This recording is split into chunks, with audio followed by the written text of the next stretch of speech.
Hello friends, ನೀವು ನೋಡ್ತಾ ಇದ್ದೀರಾ ಈಸಿ ಲೈಫ್ ವಿತ್ ಸೌಮ್ಯ ಕನ್ನಡ। ಇವತ್ತಿನ ರೆಸಿಪಿ ಇನ್ಸ್ಟೆಂಟ್ ಸಾಂಬಾರ್ ರೆಸಿಪಿ। ಇದಕ್ಕೆ ಬೇಳೆ ಬೇಡ, ತರಕಾರಿಗಳು ಬೇಡ, ಥಿಡೀರಾಗಿ ಇದನ್ನ ಮಾಡಬಹುದು।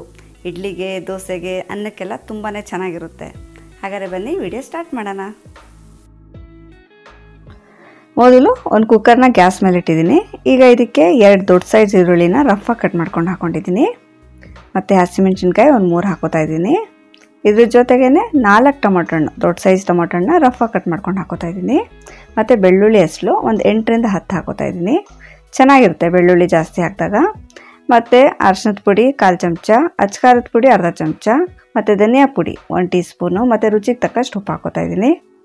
ನೀವು ಇದೆಲ್ಲ ಬೇಡ ಅಂದರೆ ಸ್ವಲ್ಪ ಉಪ್ಪು ಮತ್ತು ಸಾಂಬಾರು ಪುಡಿ ಇದ್ದರೆ ಅದೇ 1 ಟೇಬಲ್ ಸ್ಪೂನ್ ಹಾಕೋಬೋದು, ಅದು ಚೆನ್ನಾಗಿರುತ್ತೆ। ಮತ್ತು 1 ಕಪ್ ನೀರು ಹಾಕ್ಕೊಂಡು ಒಂದು ಸಲ ಮಿಕ್ಸ್ ಮಾಡ್ಕೊಳ್ಳೋಣ। ಇಷ್ಟು ನೀರು ಸಾಕು, ಜಾಸ್ತಿ ಏನು ಬೇಡ, ಇಷ್ಟರಲ್ಲೇ ಚೆನ್ನಾಗಿ ಬೆಂದೋಗುತ್ತೆ ಇದು। ಇವಾಗ ಕುಕ್ಕರ್ ಮುಚ್ಚಳ ಮುಚ್ಚಿಬಿಟ್ಟು ಮೀಡಿಯಮ್ ಫ್ಲೇಮಲ್ಲಿ 3 ವಿಷಲ್ಸ್ ಹಾಕ್ಸ್ಕೋಬೇಕು। ಇವಾಗ 3 ವಿಷಲ್ಸ್ ಹಾಕ್ಸ್ಕೊಂಡಿದ್ದೀನಿ, ಮತ್ತು ಕಂಪ್ಲೀಟಾಗಿ ಸ್ಟೀಮ್ ಹೋದ್ಮೇಲೆ ಮುಚ್ಚಳ ತಗೊಂಡಿದ್ದೀನಿ। ಈಗ ನೋಡಿ ಚೆನ್ನಾಗಿ ಬೆಂದಿದೆ ಇದೆಲ್ಲ, ಈ ಥರ ಸಾಫ್ಟಾಗಿ ಬೇಯಬೇಕು। ಈಗ ಇದರಲ್ಲಿರೋ ಎಕ್ಸ್ಟ್ರಾ ನೀರನ್ನ ಸಪ್ರೇಟಾಗಿ ತಗೊಬಿಡೋಣ। ಮತ್ತು ಈ ಕುಕ್ಕರಲ್ಲಿ ಇದೆಲ್ಲ ಟೊಮೊಟೊ ಹಣ್ಣೆಲ್ಲ ಚೆನ್ನಾಗಿ ತಣ್ಣಗಾದ್ಮೇಲೆ ಮಿಕ್ಸಿಲಿ ನುಣ್ಣಗೆ ರುಬ್ಕೋಬೇಕು। ನೋಡಿ ಈ ಥರ ಫುಲ್ಲು ಸ್ಮೂತಾಗಿ ರುಬ್ಕೋಬೇಕು। ಇವಾಗ ಒಂದು ಬೌಲ್ಗೆ 2 ಟೇಬಲ್ ಸ್ಪೂನ್ ಅಷ್ಟು ಕಡಲೆ ಹಿಟ್ಟು ತೊಗೊಂಡಿದ್ದೀನಿ।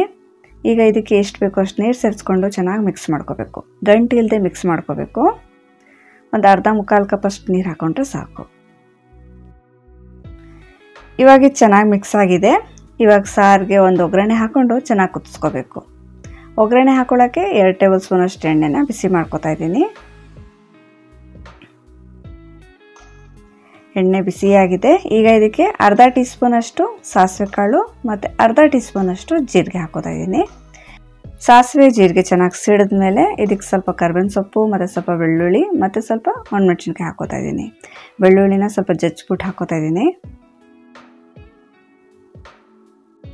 ಇವಾಗ ಇದನ್ನು ಸ್ವಲ್ಪ ಫ್ರೈ ಮಾಡ್ಕೊಳ್ಳೋಣ। ಒಗ್ಗರಣೆನ ಸಿದಿಸ್ಕೋಬಾರ್ದು, ಫ್ಲೇಮ್ನ ಸ್ವಲ್ಪ ಲೋ ಅಲ್ಲೇ ಇಟ್ಕೊಳ್ಳಿ। ಇವಾಗ ಇದನ್ನು ಸ್ವಲ್ಪ ಫ್ರೈ ಆಗಿದೆ। ಈಗ ಇದಕ್ಕೆ ಸ್ವಲ್ಪ ಹಿಂಗೆ ಹಾಕೋತಾ ಇದ್ದೀನಿ, ಒಂದು 2 ಚಿಟಿಕೆ ಅಷ್ಟು ಹಿಂಗೆ ಹಾಕ್ಕೊಂಡ್ರೆ ಸಾಕು।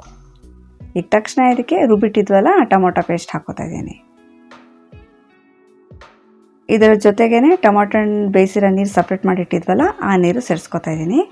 ಇವಾಗ ಒಂದು ಸಲ ಮಿಕ್ಸ್ ಮಾಡಿಕೊಂಡು ಇವಾಗ ನೋಡಿಕೊಂಡು ಎಷ್ಟು ಬೇಕೋ ಅಷ್ಟು ನೀರು ಸೇರಿಸ್ಕೋಬೇಕು।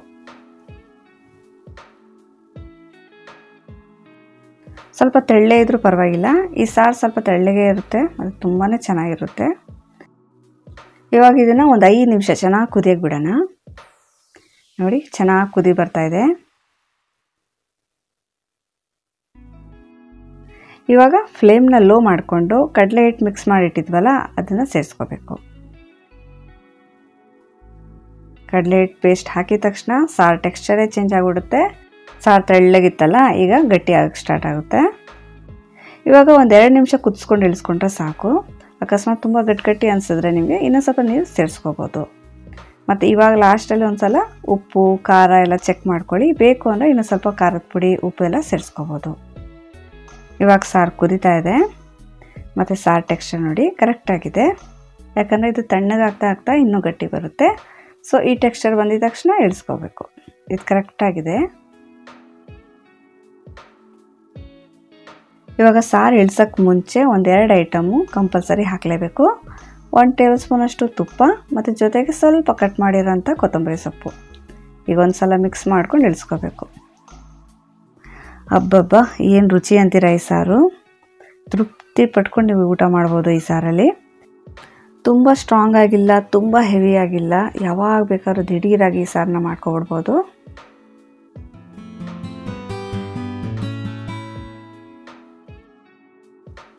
ಇವಾಗ ತುಂಬಾ ರುಚಿಯಾಗಿ ದಿಢೀರಾಗಿ ಇನ್ಸ್ಟೆಂಟ್ ಸಾಂಬಾರು ರೆಡಿಯಾಗಿದೆ।